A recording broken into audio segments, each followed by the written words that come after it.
사도행전 함께 말씀을 나누고 있는데 이제 초반부는 베드로 중심입니다. 또 뒷부분으로 갈수록 성교 중심, 바울 중심이 되죠. 초반부는 왜 베드로 중심인가?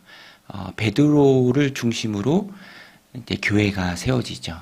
우리가 흔히 말하는 초대교회, 처음의 교회.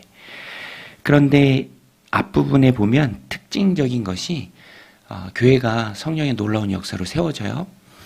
그렇지만 악한 마귀 입장에서는 가장 안 좋은 게 교회가 세워지는 거죠. 하나님 나라 백성이 많아지는 것입니다. 그러니까 공격이 이제 교회에 집중이 되는데, 또 우리가 눈여겨보아야 할 것은 이 하나님의 교회가 세워짐에 세상과 악한 마귀의 공격들을 다 이겨내요. 이겨내고 단단해지고 든든해지고 세워지고, 또 공격이 오면 힘있게 그것들을 물리치고 더 한 단계 단단해지는 그런 모습이 사도행전 이 앞부분에 잘 나옵니다. 오늘 본문은 교회가 단단해지지만 또 단단해지면서 그 내부에서 위기가 생깁니다. 항상 문제라는 게 외부에서 올 때도 있고 또 내부에서 생길 때도 있죠. 이 4장까지는 외부의 문제가 주로 많았습니다. 종교 지도자들, 예수님을 십자가에 못 박은 자들이 사도들을 붙잡아다가 공의 앞에 세우고 경고하니 다시는 그리스도 안에 죽은 자의 부활이 있다라고 말하지 말라, 사람들 가르치지 말라.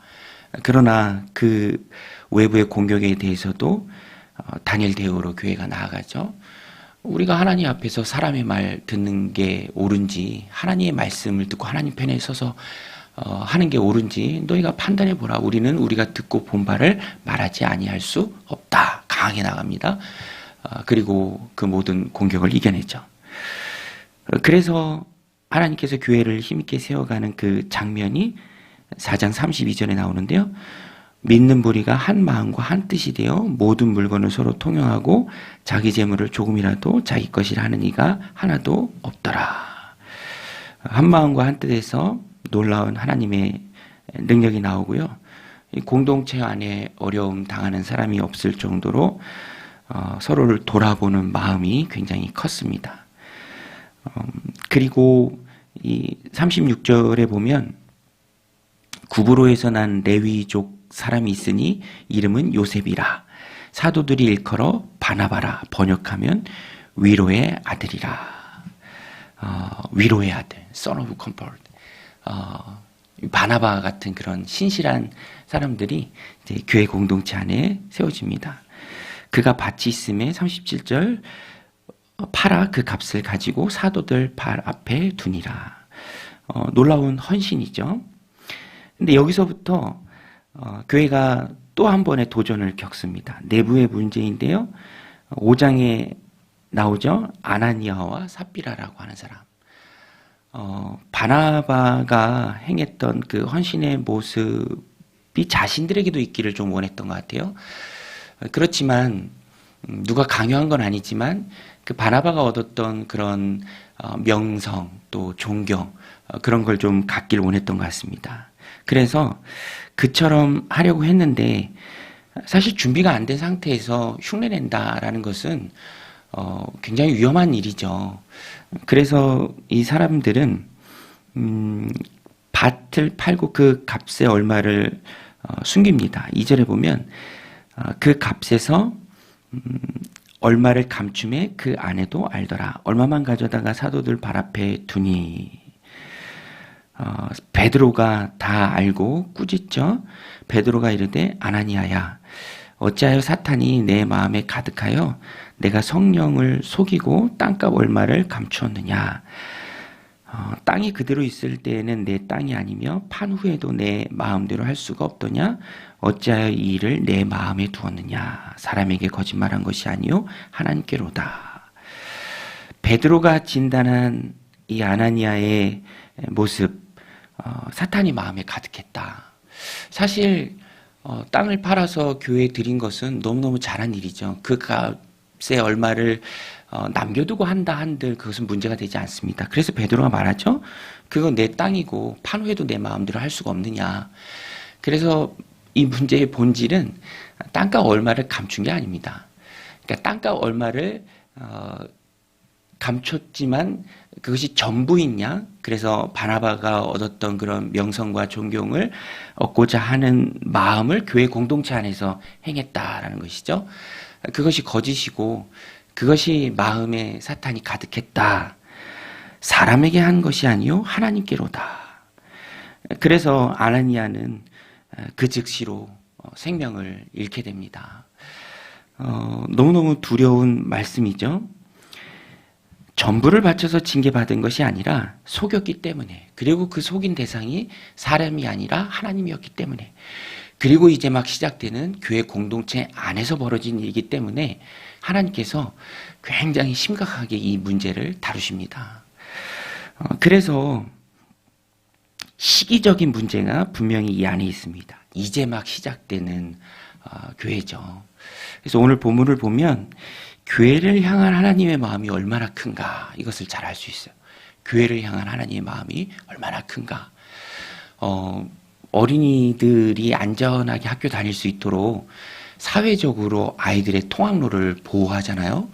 막 색깔도 노랗게 칠하고, 또 이제 봉사자들도 세우고, 또 속도도 항상 30 이하로 달리게 하고, 그곳이 귀하고 그곳이 소중하고 또 안전하게 이제 아이들이 생활할 수 있도록 사회적인 장치를 마련해 두는 것이죠. 교회를 바라보는 하나님의 마음이 이와 같습니다. 너무너무 소중한 곳이에요. 왜냐? 하나님의 자녀들이 있는 곳이기 때문에. 그래서 자신의 이익을 위해서, 자신의 명성을 위해서 바나바처럼 나도 저렇게 됐으면 좋겠다. 그렇지만 그 마음을 품고 그 일을 행한 곳이 교회일 때는, 더더군다나 이제 막 시작되는 교회일 때는 하나님께서 강하게 다루십니다. 사실 이 말씀을 보면서 또 두렵다, 또 어떻게 이럴 수가 있는가라고 생각하고 얘기하는 사람들도 굉장히 많아요. 그렇지만 내용을 들여다보면 그곳이 하나님의 교회고 이제 막 시작되는 교회이며, 그곳을 거짓으로 더럽히는 것에 대해서 하나님께서 엄격하게 다루셨다. 우리가 그것을 알아야 합니다. 물론 지금은 좀 다르죠. 교회가 시작된 지 오래되었기 때문에. 그렇지만 이 마음은 우리가 늘 가지고 있어야 합니다. 11절에도 얘기하죠. 온 교회와 이 일을 듣는 사람들이 다 크게 두려워하니라. 교회를 사랑하신 하나님의 마음 변함이 없습니다. 그래서 교회 안에서는, 교회 공동체 안에서는 하나님의 뜻이 가장 중요하죠. 그것이 앞장섰을 때 놀라운 일이 생깁니다. 32절에도 보면 믿는 무리가 한 마음과 한 뜻이 되어, 한 마음과 한 뜻. 저는 이 말씀 묵상하면서 참 마음에 와닿더라고요. 한 마음과 한 뜻. 여러분, 누구의 마음이고 누구의 뜻입니까? 하나님의 마음이고 하나님의 뜻이죠.